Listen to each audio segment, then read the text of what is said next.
Hello and welcome to class. मित्रांनो, सगळ्यात पहिले आभारी आहे मी तुमचा ज्यांनी माझं चॅनल सबस्क्राईब केलं. त्यानंतर again I request to that तुमच्या प्रत्येक मित्रापर्यंत हे व्हिडिओ पाठवा. त्या सगळ्यांपर्यंत तुम्हाला त्यांच्या ह्या ज्या फिजिक्सच्या नोट्स आहेत त्या पोहोचू द्या, माझा व्हिडिओ पोहोचू द्या. कारण इथे एक लाईक केल्यावर किंवा व्ह्यू केल्यावर काही भेटत नाही. ठीक आहे, this is all for those people जे क्लासेस नाही करू शकत. सध्या लॉकडाऊन चालू आहे. ठीक आहे, प्रत्येकापर्यंत ह्या ज्या कन्सेप्ट आहेत त्या पोहोचत नाही आहे किंवा शाळा किंवा कॉलेजेस चालू नाही आहे आपल्या. ठीक आहे, तर त्यांना बऱ्यापैकी ह्या कन्सेप्ट समजतील. ते थोडं पार का होईना तर त्या पद्धतीने मी त्यांना हे समजवण्याचा प्रयत्न करतोय. ठीक आहे, प्रत्येक पर्सनला.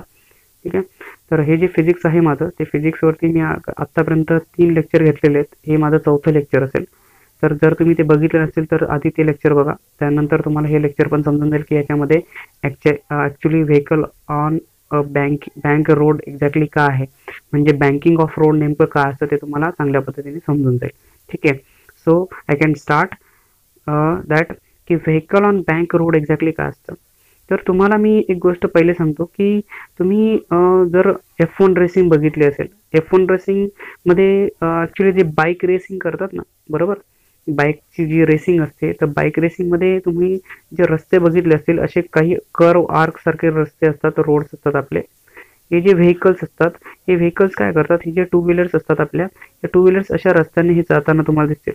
पण जिथे टर्न येतो हे व्हेकल्स काय करतात, असे सरळ असतात ना, तर ते स्वतःला थोडंसं टिल्ट करून घेतात ह्या पद्धतीने. जर असे चालले असतील, जर ह्या पद्धतीने मी म्हटलो की जर हे रस्त्यावरती असे सरळ चालले असतील तर जिथे कर्व येतो तिथे ते काय करतात, स्वतःला थोडंसं टिल्ट करून घेतात, असं तिरकस करतात. मग अशा वेळेस काय म्हटलं जातं की इथे बायसिकलला पॉसिबिलिटी आहे. ठीक आहे, बरोबर, काय बायसिकलला पॉसिबिलिटी आहे. कारण जर रस्ता असेल तर तिथे स्पेसिफिकली त्यांनी जो रस्ता बनवलेला असतो त्या रस्त्यावरती बायसिकल जाऊ शकतात आणि ते स्वतःला काय करू शकतात, टिल्ट करू शकतात, म्हणजे एका पर्टिक्युलर अँगलमध्ये चेंज करू शकतात. ठीक आहे, म्हणजे ही जर मोटरसायकल असेल, हा रस्ता असेल, ह्या रस्त्यावर जर ह्या कार्स मोटरसायकल चालली, ही जर ती मोटरसायकल असेल तर सरळ चालताना तुम्हाला दिसेल पुढे. पण हीच मोटरसायकल आता जर वरती आली तर ही थोडासा स्वतःला अँगलमध्ये चेंज करून घेते. तर मोटरसायकल पॉसिबल आहे. पण ह्याच रस्त्याने फक्त जर आपण म्हटलो की साधा सरळचा आपला जो रोड असतो, रस्ता असतो, त्या रस्त्याने फक्त 2 व्हीलर्स नाही जात, तर बऱ्याचशा 4 व्हीलर किंवा ट्रक्स असतात, आपले मोठमोठाले लोड केलेले जे काही व्हेकल्स असतात ते ट्रॅव्हल करताना आपल्याला दिसतात.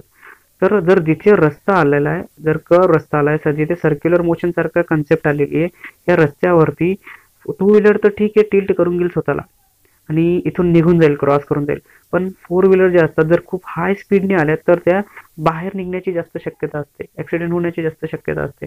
मग अशा वेळेस काय केलं जातं की बाहेर न निघता अशा ज्या गाड्या असतात तर त्या गाड्या 4 व्हीलर किंवा 2 व्हीलर असतील. 4 व्हीलरचा आपण विचार करू बेसिकली, कारण 2 व्हीलर तर स्वतःला टिल्ट करून घेतात. पण 4 व्हीलर तर तसं नाही आहे. 4 व्हीलर जर मी टिल्ट करायला गेलो तर काय होऊन जाईल की एक टायर हवेमध्ये चाललं जाईल त्याचं, बरोबर. एक टायर रस्त्यावर असेल आणि दुसरं टायर काय होऊन जाईल, हवेमध्ये चाललं जाईल. तर हे पॉसिबल नाही की आपण काही स्टंटमॅन नाही आहोत, की प्रत्येक पर्सन जो रस्त्यावरून चाललाय तो काही स्टंटमॅन नाही आहे की त्याचं जे व्हेकल आहे ते जिथे रस्ता कर्व आहे तिथे त्याला त्याचं जे व्हेकल आहे ते मागच्या 2 किंवा फक्त 2 टायर्सवरती चालवू शकतो.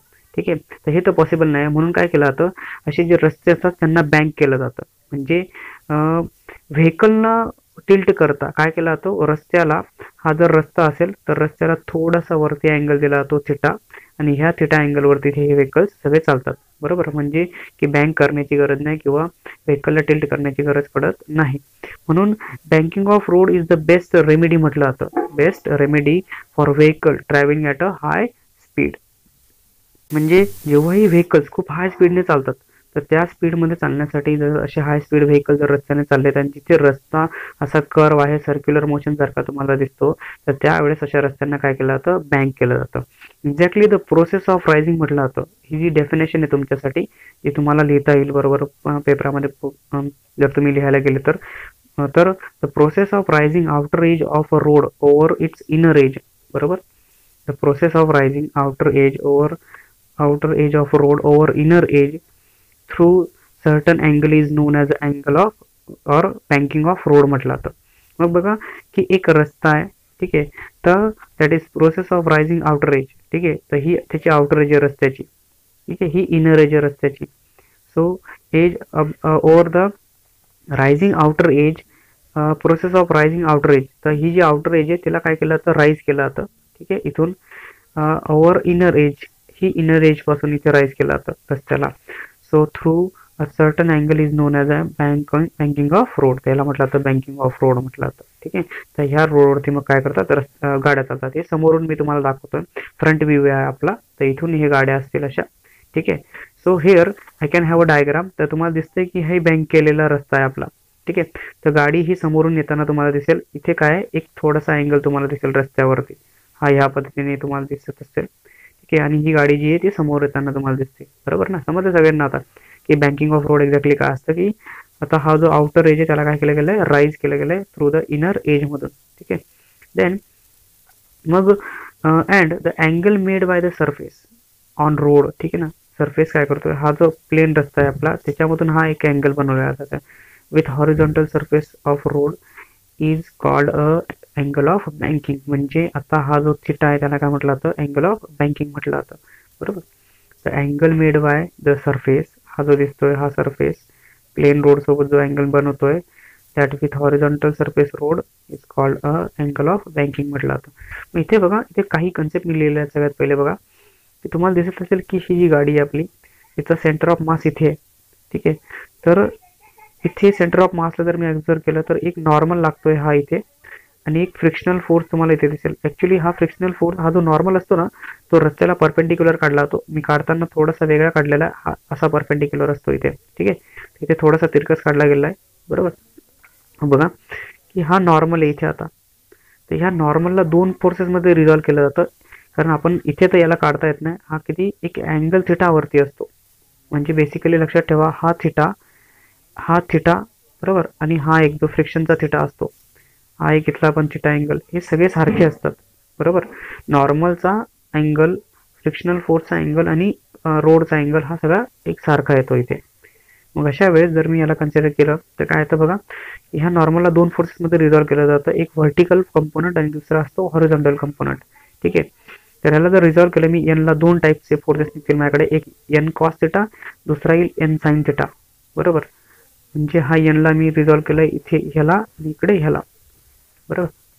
परत एफला मी दोन फोर्सेसमध्ये रिझॉल्व केलं, एक एफ कॉस थिटा आणि एफ साइन थिटामध्ये. आणि ही जी एम जी आहे, एम जी ही गाडीचं वजन आहे पूर्ण, m g weight of the vehicle आहे, बरोबर. तर आपल्याला सगळ्यांना माहिती आहे की नॉर्मल काय काम करतं, फ्रिक्शनल काय काम करतं, बरोबर. याच्या आधीचं मी जे काही लेक्चर घेतलेलं आहे त्याच्यामध्ये मी तुम्हाला बऱ्यापैकी सांगितलं आहे की नॉर्मल आणि फ्रिक्शन काय असतं, फ्रिक्शनल फोर्स काय असतो, सेंट्रिपिटल फोर्स काय असतो, सेंट्रिफ्युगल फोर्स काय असतो, बरोबर. तर मग बघा, आता जर असं मी कन्सिडर करतोय की व्हेकल आहे, हे बँक रोडवरती येत आहे, बरोबर. मग circular motion of a car level रोडवरती, ठीक आहे ना. म्हणजे आपल्याला माहिती आहे की एम जी काय वेट ऑफ द व्हेकल आहे, एन काय नॉर्मल रिॲक्शन आहे, एफ काय फ्रिक्शनल फोर्स आहे, आणि हा जो ऍक्सेलरेशन आहे गाडीचा सेंट्रिपिटल ऍक्सेलरेशन आपण कन्सिडर करून घेऊ, बरोबर. मग हा एफ कॉस थिटा काय, that will be horizontal component of frictional force आहे. दुसरा f sine theta vertical component of frictional force आहे. आणि एन साइन थिटा हा horizontal component of normal reaction तुम्हाला दिसेल. आणि n cos theta vertical component of normal reaction दोन घेतलेलं आहे. मग कन्सिडर करू आपण, consider a vehicle of mass, गाडीचं मास किती एम आहे, वेट एम जी आहे गाडीचं, आणि मास किती आहे गाडीचं एम आहे. आणि व्ही काय, वेलॉसिटी ऑफ द कार आहे, ही नॉर्मल गाडीची जी वेलॉसिटी असते ती व्ही आहे. आणि थिटा काय, the curve bank road at an angle, म्हणजे हा जो दिसतोय तुम्हाला ना, हा थिटा आहे. बँकिंग म्हणजे अँगल ऑफ बँकिंग आहे, बरोबर. तर केलेलं नाहीये तर करावं लागणार आहे ना. तर मग बघा, तर एफ माहिती आहे आपल्याला, frictional between road and tyre असतो, फ्रिक्शनल फोर्स रोड आणि टायर मध्ये येणारं फ्रिक्शन आहे, force acting on the vehicle. M G आहे weight of the weight, vertically downward येत आहे ना गाडीचं वजन, हे दिसतंय हे इथे व्हर्टिकली डाऊनवर्ड येत आहे वजन इथे, बरोबर, या पद्धतीने. So that n be the normal reaction होते अपवर्ड डिरेक्शन मध्ये through the centre of gravity and perpendicular to the bank road तुम्हाला दिसेल, ठीक आहे. सो नॉर्मल रिॲक्शन मध्ये मी दोन कंपोनंट रिझॉल्व करून दिले तुम्हाला, इथे एक हॉरिझॉन्टल कंपोनंट अँड एक व्हर्टिकल कंपोनंट. मग इथे हा जो एक कंपोनंट आहे that will be n cos theta जो आपल्याला दिसतोय, ठीक आहे. एन कॉस थिटा हा काय करतोय इथे तुम्हाला जर दिसत असेल तर हा एन कॉस थिटा आहे ना, हा एफ साइन थिटाला आणि एम जी ह्या दोघांना बॅलन्स करतोय. बरोबर. एन कॉस थिटा काय करतोय, व्हर्टिकल कंपोनंट नॉर्मलचा, एम जी वेटला आणि एफ साइन थिटा ह्या दोघांना बॅलन्स करतोय. जर हा या दोघांना बॅलन्स करत असेल तर normal reaction upward direction through the centre of gravity and perpendicular to the bank road that n cos theta balance by m g weight and the f sine theta vertical component of frictional force या दोघांना balance करतोय. मग जर ह्या दोघांना balance करत असेल म्हणजे काय असेल की एन कॉस थिटा काय आहे इक्वल्स टू एम जी वजन आणि गाडीच्या व्हर्टिकल कंपोनंट जो आहे एफ साइन थिटाचा या दोघांच्या बरोबर असायला पाहिजे. बरोबर. म्हणजे एन कॉस थिटा हा M G plus F sine थिटाच्या बरोबर आहे. तर याचा अर्थ जे गाडीचं वजन आहे एम जी हे किती आहे, n cos theta minus F sine theta एवढं वजन आहे गाडीचं.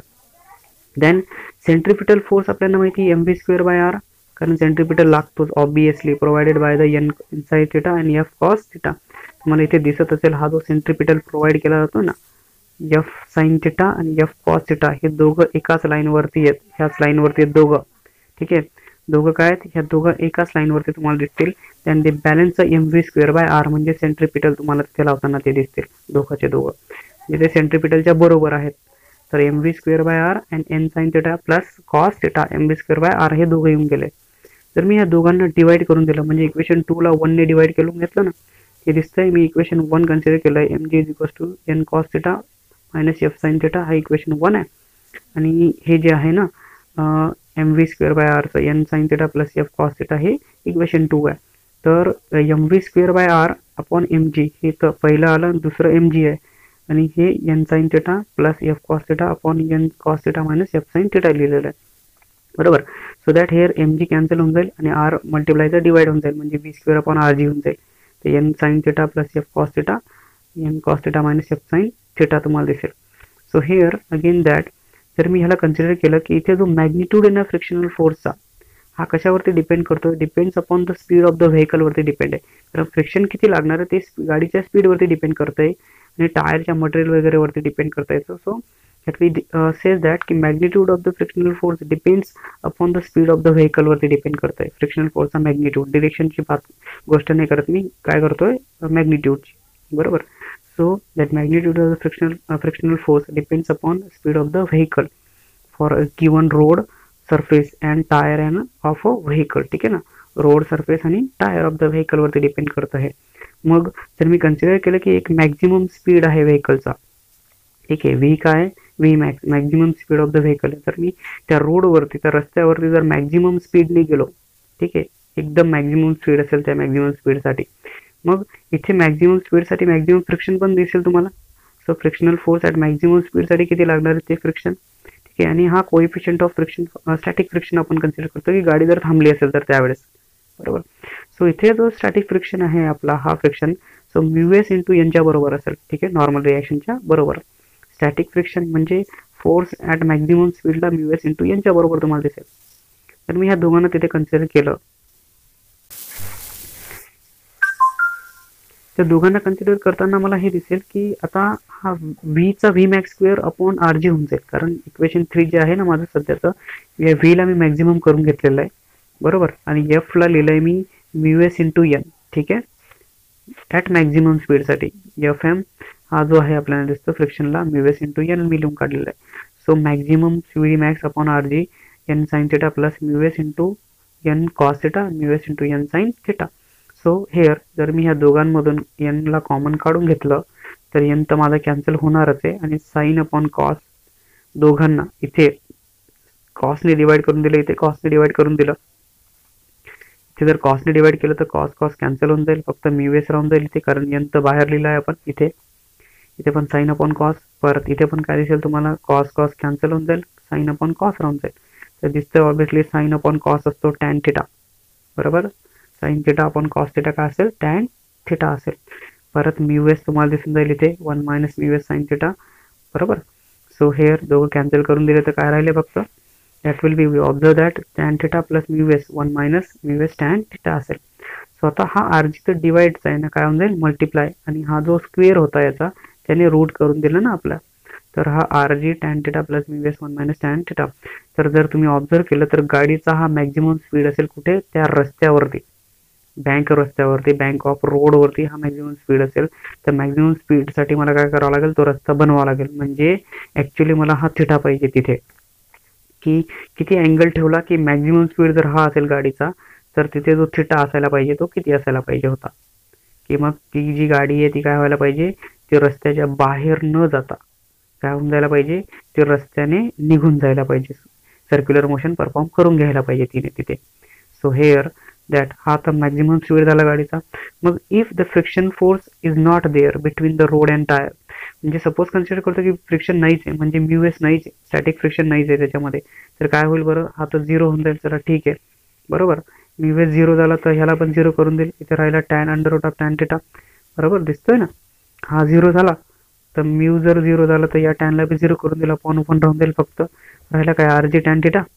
So maximum speed when static friction, म्हणजे फ्रिक्शनच नाही गाडी आणि टायरच्या मध्ये, म्हणजे काय होईल, जर रस्ता ओला आहे आपला, रस्त्यावर पाणी आहे, म्हणजे जर बँक रोड केलेला आहे आणि रस्त्यावर काय तुमचा पाणी आहे, तर पाण्यामुळे फ्रिक्शन झालंच नाही, तर खूप हाय स्पीडनी गाडी आली, तर गाडी जर खूप हाय स्पीडने आली तर तिथे मॅक्झिमम स्पीड गाडीचा हा इथे होऊन जाईल. तिथे काय असेल, आर जी टॅन थिटा. म्हणजे बेसिकली हा ऑप्टिमम स्पीड आहे, की जर रस्त्यावर पाणी पडून आहे किंवा ऑइल वगैरे सांडलं गेले ॲक्सिडेंटमुळे, रस्ता जर थोडासा ड्राय असेल तर त्या केसमध्ये ही गाडी काय होऊ शकते, जास्त स्लिप होईल, म्हणजे फ्रिक्शन लागणार नाही रोड अँड टायरच्या मध्ये. आणि त्यावेळेस काय होऊन जाईल, that will be the car me out from the रस्त्यावरच्या बाहेर झालं ते. मग अशा वेळेस काय केला होता, हा ऑप्टिमम स्पीड कन्सिडर केला होतो. हा ऑप्टिमम स्पीड असेल आर जी टॅन थिटा. मॅक्झिमम स्पीड हा एवढा आहे तुम्हाला दिसतोय, आणि हा ऑप्टिमम स्पीड आहे, ठीक आहे. सो दॅट अशा वेळेस हा ऑप्टिमम स्पीड कन्सिडर केला होता, phi is equals to R G tan थिटाच्या बरोबर. मग at this speed the friction force is not needed, बरोबर. या स्पीडमध्ये काय असेल, फ्रिक्शनल फोर्सची गरज पडणार नाही दॅन द सेंट्रिपिटल फोर्स. मग काय करावा लागेल तो, की जर मी ऑप्टिमम स्पीडला थिटा काढून घेतला, म्हणजे फ्रिक्शन नाहीच लागलं, तर गाडी एकदम स्लिप होत चालली, टायर खूप खराब झालेत किंवा रोड खूप स्लिपरी आहे, ऑइली आहे, पाणी पडलंय, तर त्या केसमध्ये जर मी थिटा काढला तर तो थिटा येईल, that is tan inverse of V zero square V O square upon R G. याचा अर्थ असा समजतो तुम्हाला, की दॅट विल बी, तर आता हा जो रस्ता आहे माझा, जिथे कर्व आहे, ठीक आहे, तिथे मी हा थिटा जर theta is equals to tan inverse of V zero square upon R G ठेवला, तर काय होईल, गाडीचे टायर खराब असो किंवा गाडीवरती पाणी पडून असो, गाडी काय होईल, सरळ आणि स्मूथली तिथून निघून जाईल. सगळ्यांना समजलं असेल मित्रांनो. तर thank you for watching this video again. I request you that please like share and subscribe our channel. ज्यांनी सबस्क्राईब केलं नसेल त्यांनी प्लीज सबस्क्राईब करून घ्या चॅनल. तुमच्यासाठी नोट्स पण अवेलेबल करून देतो मी. Thank you for watching this video.